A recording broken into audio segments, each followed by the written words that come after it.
Sophia the Shadow Hunter, and today I'm doing my book review on Les Parisiennes, How Women Loved and Died in the 1940s in Paris. I love this book. I gave it a 5 out of 5 stars on Goodreads.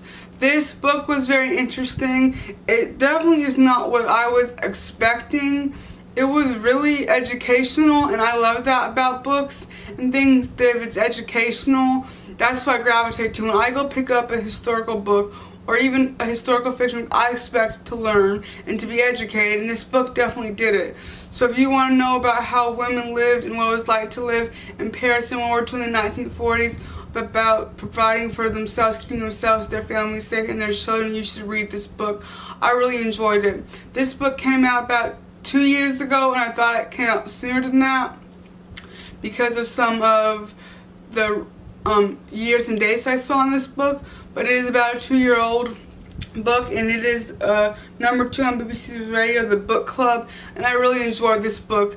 This book is, when I'm going to do a review for this book, it's going to be quite interesting because it just talked about different people, different women, different families, some historical figures in here as well, and it was just all about what they did to survive. It talked about clothing, food, about women being deported to Buchenwald into the women's camp, and about Dachau, and about Auschwitz and Bergen-Belsen and Ravensbrück, which is the women's camp, and how people were caught because they thought that they were working for the resistance and they weren't, how they were interrogated, how they were treated, and how they were sent to the death camps and they never came back.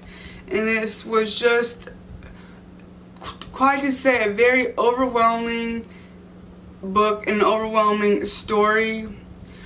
I really enjoyed it. The last line is what made me really enjoy this book, foot, line, and sinker. And it's just because I feel like for this book, it wasn't as much as like a storyline as to more as an overview of what these women went through. And it also talked about abortions, how they weren't legal, and how some women went through with it and some didn't. And, you know, it wasn't legal, so they had to go through back channels to do it, which means it was unsafe for them. These women would suffer with complications and bleeding for days and weeks after the operations, and they would never be the same. And so I've been very interesting about this book is it talked about some books and movies that I want to read, and some movies I have watched. And one of those movies, they actually filmed at the old Buchenwald concentration camp, which is very interesting. It was a really insightful book. If you guys have read this book, I'd love to know your thoughts and comments down below. This book, there needs to be more books like this. I wish there was a book like this that had an overview of all the camps, about what people went through, stories. Because when you go to see a movie or you read a book about Auschwitz or the Holocaust or any of the camps, some people may or may not want to know exactly what happened. And in my mind, I've read and seen so many books that I have this picture in my head of like what happened. But there's also so many things in between in these stories and movies and books that are not there. Like the normal process, they would be let out of the camp. There's women and children and men would be separated. Some would be sent directly to the gas chambers. Some would be sent to work if they were able to work. Or like at Auschwitz, if there was something that the angel of death wanted to work on, they would go with him.